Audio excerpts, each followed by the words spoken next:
الحمد لله رب العالمين، والصلاة والسلام على رسوله الكريم محمد بن عبد الله الأمين وعلى آله وصحبه أجمعين.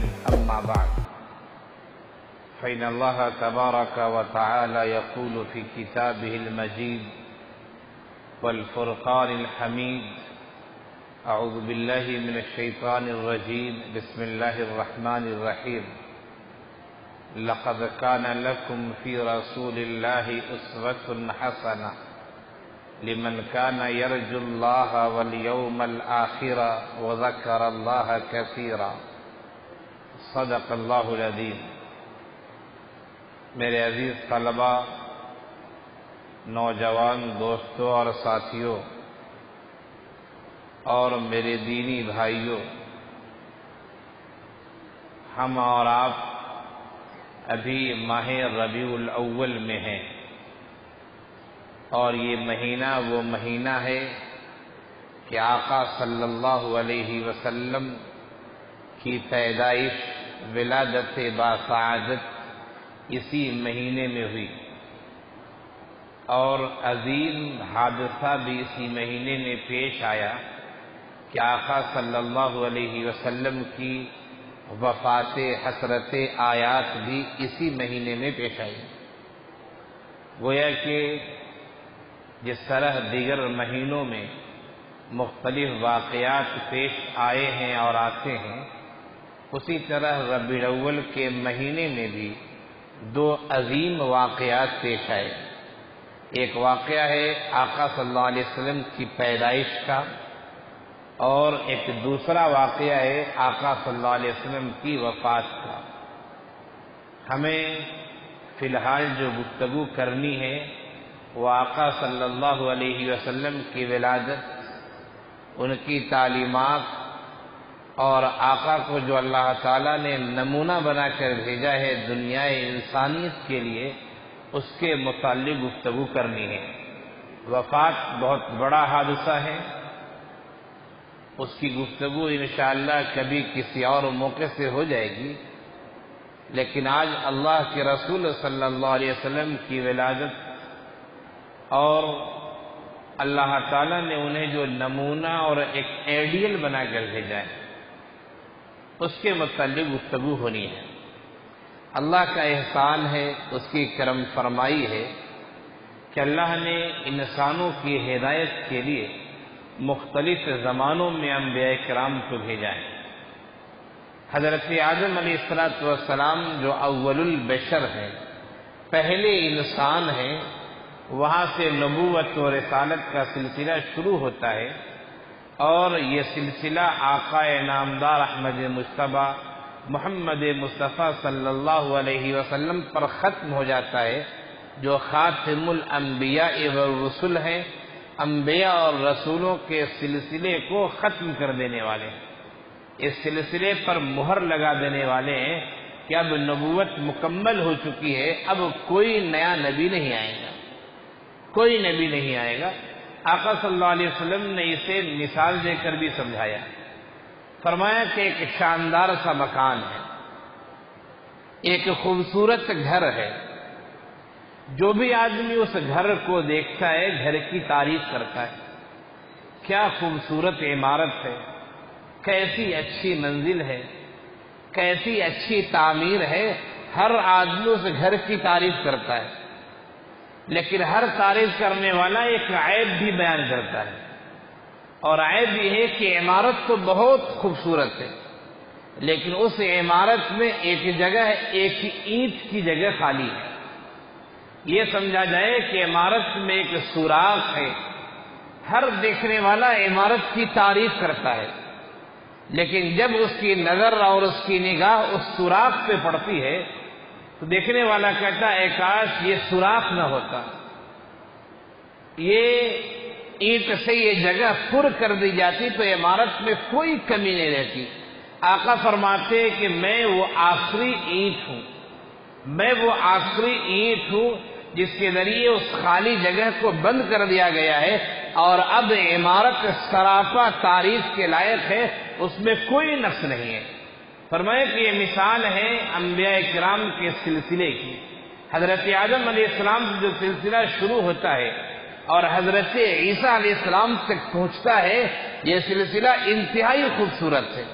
لیکن ایک جگہ باقی تھی، آقا صلی اللہ علیہ وسلم کی ولادت باسعادت ہوئی، پھر 40 سال کی عمر ہونے کے بعد آپ نبوت سے سرفراز کیے گئے، آپ کو مبعوث کیا گیا، اس کے ذریعے نبوت کی یہ پوری عمارت مکمل ہو گئی. اب عمارت میں کوئی ایسی جگہ نہیں جہاں کسی نئے نبی کو داخل کیا جائے. کوئی پرانا نبی بھی اگر آئے گا، جیسے حضرت عیسیٰ علیہ السلام تشریف لائیں گے، تو وہ حضرت محمد صلی اللہ علیہ وسلم کے لائی ہوئی جو شریعت ہے اسی شریعت کو نافذ کریں گے. وہ نبی کی حیثیت سے نہیں آئیں گے، بلکہ ان کی جو حیثیت ہوگی بس یہ کہا جائے کہ اللہ کے رسول صلی اللہ علیہ وسلم کی امت کی جو حیثیت ہوتی ہے. آپ نبی تھے، اپنے زمانے میں نبی تھے، لوگوں نے قتل کرنا چاہا، اللہ تعالیٰ نے آپ کو آسمان میں اٹھا لیا. آپ کی اپنی ایک شریعت تھی، آپ پر اللہ تعالیٰ نے ایک کتاب نازل کی تھی. لیکن اب جو آپ تشریف لائیں گے حضرت عیسیٰ علیہ السلام، وہ اپنی کتاب کے نفاذ کے لیے نہیں، اپنی شریعت کی دعوت کے نہیں، بلکہ وہ آقا نامدار احمد مصطفیٰ محمد مصطفیٰ صلی اللہ علیہ وسلم کی شریعت کے نفاذ کے لیے، ان کے دین کو پھیلانے کے لیے، ان کی شریعت کو عام کرنے کے لیے تشریف لائیں گے. اور یہ اللہ تعالیٰ کی طرف سے ایک معجزہ ہوگا کہ دیکھو ہم نے جسے اٹھایا تھا اب میں اسے مبعوث کر رہا ہوں. اور یہ قیامت کی نشانیوں میں سے ایک نشانی ہے. قیامت کی تو بہت ساری نشانیاں ہیں، لیکن کچھ نشانیاں عظیم تر نشانیاں ہیں. عظیم تر، ان عظیم تر نشانیوں میں سے ایک نشانی حضرت عیسیٰ علیہ السلام کا نازل ہونا بھی ہے. ایک عظیم نشانی دجال کا نکلنا بھی ہے. ایک عظیم نشانی یاجوج و ماجوج کا ہے. ایک عظیم نشانی کہ سورج جو مشرق سے نکلتا ہے مغرب سے وہ نکلے گا. یہ نشانیاں ہیں جو بڑی بڑی نشانیاں ہیں، چھوٹی چھوٹی تو سینکڑوں نشانیاں ہیں. تو میں یہ کہہ رہا تھا کہ نبوت کا وہ سلسلہ جو حضرت آدم علیہ السلام سے شروع ہوتا ہے، وہ سلسلہ آقا نامدار محمد صلی اللہ علیہ وسلم پہ مکمل ہو جاتا ہے. اب کوئی نبی آنے والا نہیں. لوگوں کے لیے ہدایت کا کیا راستہ ہوگا؟ لوگوں کے لیے ہدایت کا راستہ یہ ہے کہ اللہ تعالیٰ نے قرآن کریم نازل کیا ہے اور آقا صلی اللہ علیہ وسلم نے احادیث نبویہ پیش کی. قرآن کریم اور احادیث یہ امت کے لیے ایسا سرمایہ ہے کہ اب کسی نبی کی ضرورت نہیں ہے، انہی دونوں چیزوں سے لوگوں کو راہیاب ہونا ہے. آقا نے فرمایا تھا حجۃ الوداع کے موقع سے، ترکت فیکم امرین لن تضلوا ما تمسکتم بہما کتاب اللہ و سنت رسولی، کہ لوگوں میں دو چیزیں تم میں چھوڑ کے جا رہا ہوں، ان دونوں چیزوں کو جب تک تم لوگ مضبوطی سے تھامے رہو گے تم کبھی گمراہ نہیں ہوگے. فرمایا ایک ہے اللہ کی کتاب اور دوسرے ہے نبی کی سنت. یہ دو چیزیں ایسی ہیں جو ساری انسانوں کی ہدایت کے لیے قیامت تک کی موجود ہے. آخر ان دونوں چیزوں کو کون سمجھے گا اور کون سمجھائے گا؟ لوگوں کو کون بتائے گا؟ اس کے متعلق بھی اللہ کے رسول صلی اللہ علیہ وسلم نے ارشاد فرمایا کہ العلماء ورثۃ الانبیاء، علماء جو ہیں وہ انبیاء کے وارثین ہوا کرتے ہیں. جو دعوت کا کام، دعوت کا مشن اور جو دعوت و تبلیغ نے انبیاء نے جس دعوت و تبلیغ کو پھیلایا ہے، اب انبیاء کے چلے جانے کے بعد، آخری نبی کے رخصت ہو جانے کے بعد اب جو ہے وہ علماء ہیں، علماء انبیاء کے وارث ہوا کرتے ہیں. نبی نے جو دعوت دی تھی اور انبیاء کرام جو توحید کی دعوت دیتے رہے ہیں، اب یہ ذمہ داری علماء کی ہے. علماء کی یہ ذمہ داری ہے کہ وہ اس کام کو آگے بڑھائیں اور کام کو پھیلاتے رہیں. اللہ کے رسول صلی اللہ علیہ وسلم کو اللہ تعالیٰ نے اپنے آخری حبیب کو دنیا میں نمونہ بنا کر بھیجا ہے. اور وہ نمونہ ایسے کہ تم جس ناحیے سے بھی دیکھنا چاہو. تم اگر تاجر ہو تو تجارت کے لحاظ سے دیکھو، تم اگر کسان ہو تو کاشتکاری کے لحاظ سے دیکھو، تم اگر جانوروں کے چروائے ہو تو چروائے کے لحاظ سے دیکھو، تم اگر عالم ہو تو عالم کے لحاظ سے دیکھو، تم اگر مفتی اور قاضی ہو اس لحاظ سے دیکھو، تم اگر مکتب کے، مدرسے کے، یونیورسٹی کے مدرس و استاد ہو تم اس لحاظ سے دیکھو، تم اگر خانقاہ کے صوفی ہو اس لحاظ سے دیکھو. تم جس لحاظ سے بھی دیکھو گے نبی تمہارے لیے، ہمارے لیے نمونہ ہے. کسی بھی گوشے میں نبی کی ذات میں کوئی کمی تمہیں نظر نہیں آئے گی. یہ دنیا چونکہ قیامت تک رہنی ہے، لوگوں کے آنے جانے کا سلسلہ قیامت تک رہے گا، اور لوگ مختلف مزاج کے ہوتے ہیں، مختلف صلاحیتوں کے ہوتے ہیں.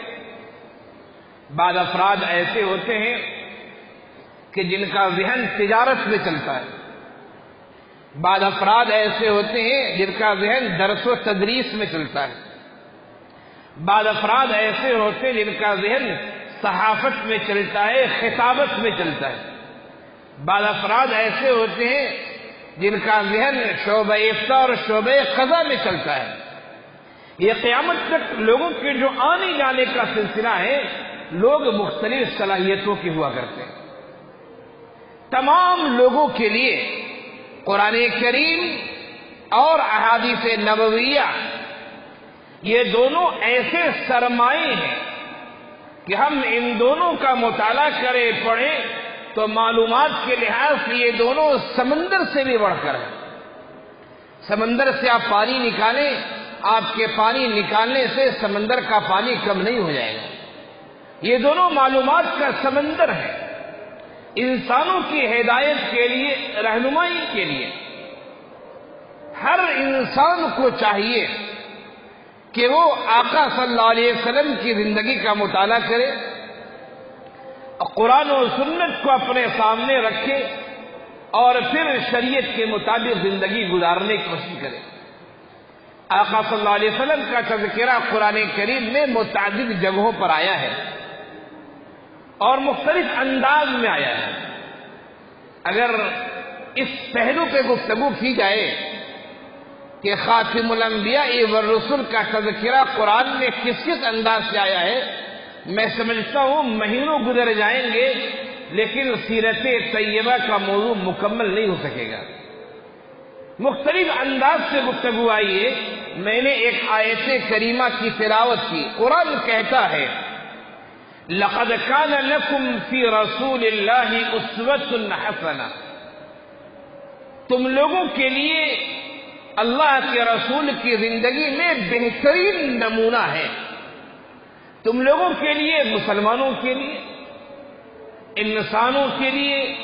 اگر اس مفہوم کو مزید پھیلایا جائے تو کہا جائے گا تمہارے لیے، مسلمانوں کے لیے. پھیلایا جائے تو کہا جائے گا انسانوں کے لیے. انسانوں کی مختلف قسمیں ہوا کرتی ہیں. آپ انسانوں کو رنگ کے لحاظ سے بانٹ سکتے ہیں. کچھ لوگ کالے ہیں، کچھ گورے ہیں، کچھ سولے ہیں. انسانوں کو آپ ملکوں کے لحاظ سے بانٹ سکتے ہیں. یہ فلاں ملک کا، یہ فلاں ملک کا، یہ فلاں ملک کا ہے. انسانوں کو زبان کے لحاظ سے بھی آپ بانٹ سکتے ہیں کہ یہ عربی بولنے والا ہے، یہ غیر عربی بولنے والا ہے، یہ اردو بولنے والا ہے، یہ دوسری زبان بولنے والا ہے. مختلف انداز سے انسانوں کی تقسیم کی جا سکتی ہے. لیکن ایک تقسیم انسان کی یہ ہے. کون سی تقسیم؟ وہ انسانوں کی ایک تقسیم یہ ہے کہ کفر اور اسلام کے لحاظ سے انسانوں کو تقسیم کیا جائے. کچھ لوگ وہ ہیں جو اسلام کو مانتے ہیں اور کچھ لوگ وہ ہیں جو کفر و شرک کو مانتے، اسلام کا انکار کرتے ہیں. اسلام کو ماننے والے مسلمان کہلاتے ہیں، اہل ایمان اور اہل اسلام کہلاتے ہیں. اور جو لوگ اسلام کو نہیں مانتے ہیں وہ کفار و مشرکین کہلائے کرتے ہیں۔ قرآن کریم کہتا ہے کہ رسول اللہ کی زندگی تم لوگوں کے لیے بہترین نمونہ ہے، اور آگے پھر کیا کہتا ہے اس پہ غور کرنے کی ضرورت ہے۔ کن لوگوں کی نمونہ ہے؟ فرمایا لقد كان لكم في رسول الله اسوة حسنة لمن كان يرجو الله واليوم الآخر وذكر الله كثيرا۔ فرمایا کون؟ لمن كان يرجو الله، وہ آدمی جو اللہ سے ملنے کی امید رکھتا ہے۔ اور کون؟ والیوم الآخر، اور آخرت کے دن کے بارے میں یقین رکھتا ہے۔ اور فرمایا وذکر اللہ کثیرا، اللہ کو کثرت سے یاد کرتا ہو۔ رسول اللہ کی زندگی تو سب لوگوں کی نمونہ ہے، اس لیے کہ ان کے جیسا آئیڈیل دنیا میں کوئی ہے ہی نہیں۔ دنیا کے کسی انسان کو آپ اٹھا لیجیے انبیاء کرام کو چھوڑ کر، کسی نہ کسی پہلو سے اس کے اندر نقص اور کمی آپ کو نظر آ جائے گی۔ بڑے سے بڑے ولی کو لے لیں، لیکن آپ کو کمی نظر آ جائے گی۔ ہمیں جو حکم ہے، حکم تو یہ ہے کہ ہمیں لوگوں کی کمیاں نہیں تلاش کرنا، ہمیں لوگوں کی خوبیاں تلاش کرنی چاہیے تاکہ اس خوبیوں کو ہم بھی اپنائیں۔ یہ انسان ہے، ایسے اچھے کام کر رہا ہے، ہم بھی انسان ہیں، ہم اچھے کام کیوں نہیں کر سکتے؟ ہمیں خوبیوں کو تلاش کرنا ہے، خامیوں کو تلاش نہیں کرنا ہے۔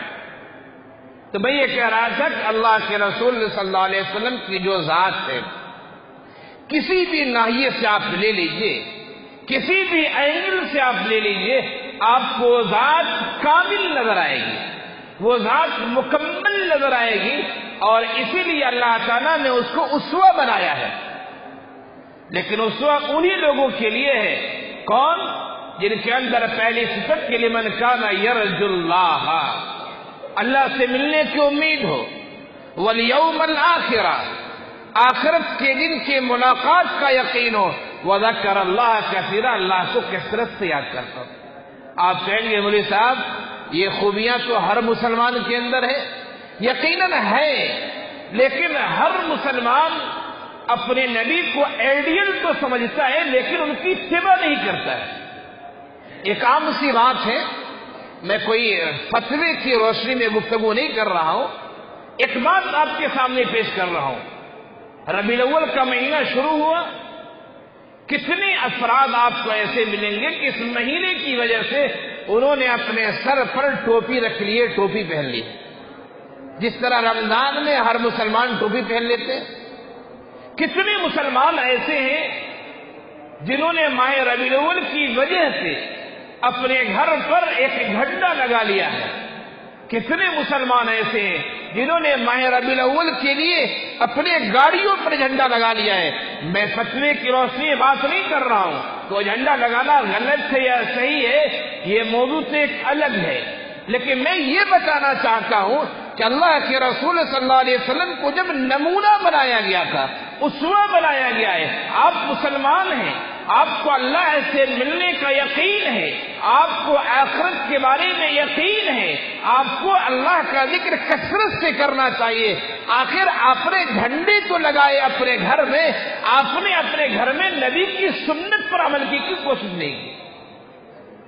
آپ نے جھنڈے تو لگائے، آپ نے سر پر ٹوپی تو پہن لیے، لیکن کیا 5 وقت کی نماز بھی آپ پڑھتے ہیں؟ آپ نے ظاہر یہ تو بتایا کہ میں نبی کو مانتا ہوں، لیکن نبی کے اسوے پر آپ کا کتنا عمل؟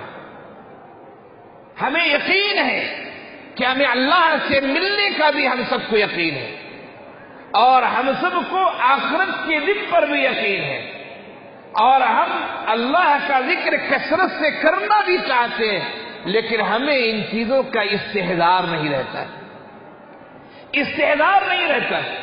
ایک قدم اگر ہم اٹھاتے ہیں اور وہ قدم غلط ہے، ہمیں استحضار ہونا چاہیے یہ قدم غلط ہے، فرشتے اسے ریکارڈ کریں گے اور میدان حشر میں اللہ ہمارے نام اعمال کو پیش کرے گا۔ ہماری عمر گزر رہی ہے، ہم قبر سے قریب ہو رہے ہیں، لیکن اس کے باوجود کثرت الہی جو ذکر کا ہونا چاہیے وہ ہمارے ساتھ نہیں ہے۔ استحضار ہونا ضروری ہے کہ اللہ سے ملنا ہے، آخرت میں ہر چیز کا جواب دینا ہے، اور ہم جتنا زیادہ ذکر کریں گے اللہ کے نزدیک ہمارا مرتبہ بڑھے گا۔ جب یہ چیزیں مستحضر رہیں گی، یہ چیزیں ہمارے ذہن و دماغ میں حاضر رہیں گی، تو یقیناً ہمارے اندر سے ایک آواز آئے گی، ہمارا ضمیر بولے گا، ہمارا ظرف بولے گا، ہماری عقل کہے گی، ہمارے قلب و جگر کہیں گے کہ تمہیں اللہ سے ملنے کا یقین ہے، آخرت کا یقین ہے۔ قرآن کہتا ہے کہ جسے ان چیزوں کا یقین ہوگا وہ نبی کو اسوہ بنائے گا۔ تم ان چیزوں کو تم نبی کو اسوہ کیوں نہیں بناتے ہو؟ یہ ہمارا ضمیر کہے گا، اور پھر ہم غلط کام سے باز آ جائیں گے۔ اللہ کے رسول اسوہ ہے، میں نے کل سب کے لیے اسوہ ہے۔ ایک تاجر ہے، اللہ کے رسول اس کے لیے بھی اسوہ ہے۔ آقا نے فرمایا جب مدینہ منورہ آقا تشریف لے گئے تھے، وہاں جو خرید و فروخت کا کاروبار کرتے تھے ان کو سماسرہ کہا جاتا تھا۔ سمسار کی جمع سماسرہ یعنی دلال۔ آقا نے فرمایا کہ یہ نام اچھا نہیں، تم سماسرہ کی جگہ پر نام تجار رکھ لو۔ تاجر کی جمع تجار، پھر ان لوگوں کو تاجر کہا جانے لگا جو لوگ کاروبار کرتے تھے۔ آقا نے فرمایا یہ جو کاروبار، یہ جو تم کاروبار کرتے ہو، اس کاروبار میں چاہی نہ چاہی کچھ جھوٹ وغیرہ ہو ہی جاتا ہے، چاہے نہ چاہے کچھ نہ کچھ خرابی ہو ہی جاتی ہے، لہذا اپنے کاروبار میں سے کچھ صدقہ کرتے رہو۔ کیوں؟ ان الحسنات یذہبن السیئات، تم جو نیکیاں کرو گے نا، جو بغیر چاہے ہوئے، غیر شعوری طور پر، غیر تعمدن جو غلطیاں ہوئی ہیں، صدقہ و خیرات سے وہ غلطیاں دھل جائیں گی۔ آقا صلی اللہ علیہ وسلم مارکیٹ میں جا رہے ہیں، سامان رکھے ہوئے بک رہے ہیں، آقا صلی اللہ علیہ وسلم ایک غلے کے ڈھیر میں اپنا ہاتھ ڈالتے ہیں اور اس غلے کے نیچے حصے کو اوپر کرتے ہیں، آقا کا ہاتھ بھیگ جاتا ہے۔ آقا کہتے ہیں کہ تو نے اوپر جو غلہ رکھا ہے وہ تو سوکھے ہوئے ہیں، اور سوکھی چیز کا وزن کم ہوا کرتا ہے، وزن زیادہ ہوا کرتا ہے، اور بھیگی ہوئی کی چیز کا وزن کم ہوگا۔ آقا نے فرمایا کہ تو نے بھیگے ہوئے کو اندر رکھا ہے، خریدنے والا تو سوکھا سمجھے گا، دھوکا ہو جائے گا۔ اس آدمی نے فرمایا کہ آقا صلی اللہ علیہ وسلم بارش کی وجہ سے بھیگ گئی ہے اور اوپر کا حصہ خشک ہو گیا ہے۔ آقا نے فرمایا من غش فلیس منا، اے کاروبار کرنے والوں، اے تاجروں، اے لین دین کرنے والوں، اے خرید و فروخت کرنے والوں، یاد رکھنا جو آدمی دھوکہ دیتا ہے وہ آدمی ہم میں سے نہیں ہو سکتا، یعنی وہ کامل مسلمان نہیں ہو سکتا ہے، نبی کی مکمل پیروی کرنے والا نہیں ہو سکتا۔ آقا صلی اللہ علیہ وسلم نے بادشاہوں اور حکمرانوں کو بھی تعلیم دی ہے۔ آپ نے جو گورنر بھیجے ہیں اور آپ نے جو معاہدے کیے ہیں، میثاق مواثیق مدینہ اور اسی طرح اور کتابیں، وہ دیکھیں آپ کہ ایک حاکم کو کیسا ہونا چاہیے، ایک گورنر کو کیسا ہونا چاہیے، تو اللہ کے رسول عمرا اور حکمرانوں کے لیے بھی نمونہ ہے۔ آپ مدرس ہیں، مسجد نبوی کے صفے کو دیکھیے، صفہ مسجد نبوی کے صفے کو، اللہ کے رسول صلی اللہ علیہ وسلم کیسے درس دے رہے ہیں۔ آپ اگر قاضی ہیں، مسجد نبوی کے صحن کو دیکھیے، وفود آ رہے ہیں، یہودیوں کی طرف سے بھی کیسز آ رہے ہیں، مسلمانوں کی جانب سے بھی کیسز آ رہے ہیں، مسائل آ رہے ہیں، اللہ کے رسول ان مسائل کو کیسے حل فرما رہے ہیں۔ آپ مفتی ہیں، اللہ کے رسول کی سیرت کو دیکھیے، اللہ کے رسول کے سامنے مسئلہ پوچھنے والا آتا ہے، یہ چیز جائز ہے ناجائز ہے، آقا صلی اللہ علیہ وسلم مسئلہ بتاتے ہیں۔ آپ طالبان علوم نبوت ہیں، مسجد نبوی کے صفے پر بیٹھنے والے ان تقریباً 350 صحابہ کرام کو دیکھیے، وہ نبی کے سامنے کیسے بیٹھتے تھے۔ آپ شادی شدہ ہیں، اللہ کے رسول کو دیکھیے، ایک دو نہیں، متعدد ازواج مطہرات ہیں، بیویوں کے ساتھ کیسے معاملہ کرتے ہیں. آپ صاحب اولاد ہیں، اللہ کے رسول کے پاس لڑکے بھی تھے، لڑکیاں بھی تھی، لڑکوں کا انتقال ہو گیا، لڑکیوں کی کیسے شادی کی انہوں نے. آپ نواسے والے ہیں، آپ کی بیٹیوں کے لڑکے ہیں، اللہ کے رسول کی سیرت کو دیکھیے، انہوں نے اپنے نواسے اور نواسوں کے ساتھ کیا کیا ہے. آپ کے پاس ملنے جلنے والے مسلمان بھی ہیں، دیکھیے اللہ کے رسول نے مسلمانوں کے ساتھ کیا کام کیا ہے. آپ کے دوست و احباب میں غیر مسلم بھی ہیں، اللہ کے رسول کو دیکھیے، وہ غیر مسلم کا کیسے اکرام کرتے، کیسے احترام کرتے، کیسے دعوت دیتے. زندگی کا کوئی گوشہ لیجیے، وہ اجتماعیت کا گوشہ ہو، وہ تنہائی کا گوشہ ہو، وہ چاہے عزلت پسندی کا گوشہ ہو یا سماجی کا گوشہ ہو، زندگی کے جو بھی گوشوں کو آپ لیجیے، آقا صلی اللہ علیہ وسلم کی ہدایت، رہنمائی اور تعلیم آپ کو ضرور بھی ضرور ملے گی. کوتاہی ہماری ہے، کمی ہمارے اندر ہے. ہم نے کلمہ تو پڑھ لیا آقا کا، ہم نے اللہ کو مانا، وحدانیت کی بات تو مانی، ہم نے رسول کو تو مان لیا، لیکن ہم نے رسول کی نہیں مانی. ہم نے اللہ کی وحدانیت کو مان لیا، لیکن اللہ کی وحدانیت کے جو تقاضے ہیں ان تقاضوں کو ہم نے نہیں مانا. ہم نے نبی کی سنت پر عمل کرتے ہوئے کاروبار شروع کیا، نبی کی سنت ہے، لیکن نبی کی جو تعلیمات ہے ان تعلیمات کا ہم نے پاس و لحاظ نہیں کیا. ہم نے شادی کی، اس لیے کہ حدیث میں النکاح من سنتی، نکاح سنت ہے، لیکن اللہ کے رسول اپنے بیویوں کے ساتھ کیسا معاملہ کرتے تھے ہم نے ان چیزوں کا پاس و لحاظ نہیں کیا. حضرت عمر بن خطاب رضی اللہ عنہ ہیں، امیر المؤمنین ہیں، ان کے دروازے پر ایک آدمی اپنے گھر کے ایک مسئلے کو لے کر آتا ہے. بیوی سے کچھ کھٹپٹ ہو گئی تھی. جیسے وہ آدمی حضرت عمر فاروق رضی اللہ عنہ کے دروازے پر پہنچتا ہے، دیکھتا ہے گھر سے کچھ آواز آ رہی ہے، اور آواز یہ ہے کہ حضرت عمر فاروق رضی اللہ عنہ کی اہلیہ محترمہ حضرت عمر فاروق کو تیز زبان سے کچھ بول رہے ہیں. اس آدمی نے سوچا کہ میں تو بیوی کے مسئلے کو لے کے آیا تھا، یہاں تو خود ان کی بیوی شوہر کے سامنے زور سے بول رہی ہے، میرا مسئلہ کیسے حل ہوگا. وہ جانے لگے. حضرت عمر فاروق رضی اللہ عنہ گھر سے نکلے، بلائے کہ بھائی آؤ آؤ، تم کس لیے آئے تھے؟ کہا کہ اپنی بیوی کا یہ مسئلہ لے کے آیا تھا، لیکن میں نے دیکھا کہ آپ کے گھر میں خود آپ کی اہلیہ آپ کو زور سے بول رہی ہے، تو میرا مسئلہ حل کیا ہوگا، میں واپس جا رہا ہوں.